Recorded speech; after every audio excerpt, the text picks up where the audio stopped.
They will forever live in infamy. Today is the only day I have witnessed a man being convicted for mere buffering, for what he said from his mouth, not what he did with his own hands.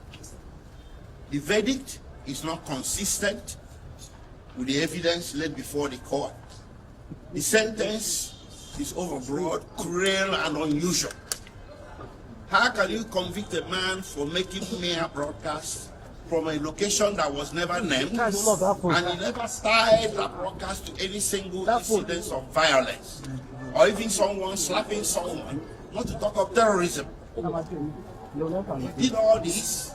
He didn't lay any evidence. I don't know where this whole verdict can be grounded in law, logic, or facts.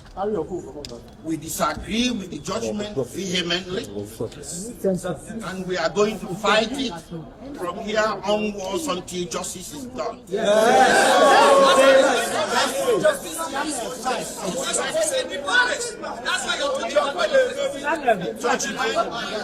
Judgment, politics is based on some tribal, primordial sentiments.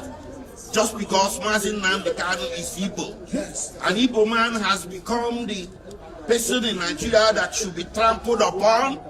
I'm not saying this because I'm Igbo. I'll say it for the house of Yoruba who gets trampled upon. But today we saw an Igbo man being trampled upon, and by God Almighty, we are not going to allow it. It will not stand. Nobody is going to trample on me. Nobody is going to trample on Nnamdi Kanu. Mazi Nnamdi Kanu is not a terrorist. He's a man that was pursuing change. To pursue a separate nation of yours is not a crime. So in Nigeria today, if somebody says don't be silly, you get convicted. Mazi Nnamdi Kanu may broadcast, and so what? And you convict him for terrorism for mere words in the Federal Republic of Nigeria. What kind of precedent is being laid? So from here, we are heading to the Court of Appeal. The Court of Appeal is the only court in this country, or the next court in this country, that sits as a jury. We are going to approach justices there to check out what happened in court today. And we are pretty sure the justices will agree with us that today was the symbol of the travesty of justice that everybody has been suspecting all along. If the Court of Appeal disagrees with us, we head to the Supreme Court. But by God Almighty, Mazi Nnamdi Kanu is not going to stand convicted. Is going to get overturned. Thank you. First of all, I want to talk to the Igbos that nobody should take laws into your hand. I'm assuring you, this judgment is predicated on anger. Thank God that the judgment was streamed live and everybody watched it.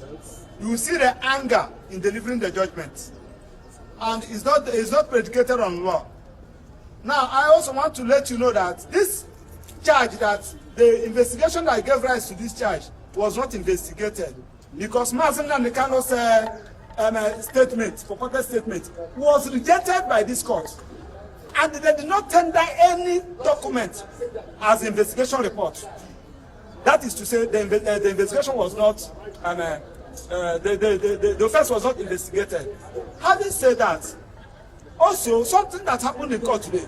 Mazi Nnamdi Kanu filed a matter in Court of Appeal, and he's asking, my lord, that particular matter I filed in Court of Appeal anchored on this particular issue. Please, can you just suspend this judgment? Let Court of Appeal direct what to do. My lord refused. Now, on the issue of anger, you journalists will bear with Mazi Nnamdi Kanu. Government, Nigerian government, and the judiciary are not fair to Mazi Nnamdi Kanu. What do I mean?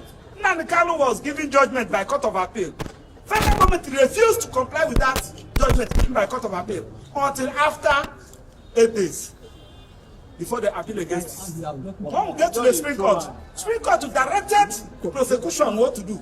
Amend this particular charge. Nnamdi Kanu was saying that, please, can you amend this charge?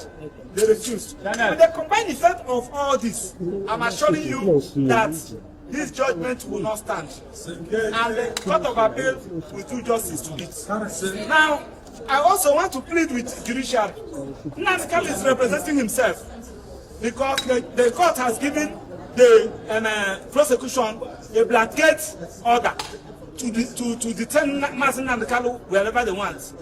They should detain Mazi Nnamdi Kanu where we have access to file his appeal, because he has 90 days to file his appeal. And the judge said that the judgment will be ready in the next 15 minutes. And also enjoy the media. We have the record of proceedings from the day the matter came to today till today. I want you to check the record of proceedings and evidence standard, reconcile it with the judgment.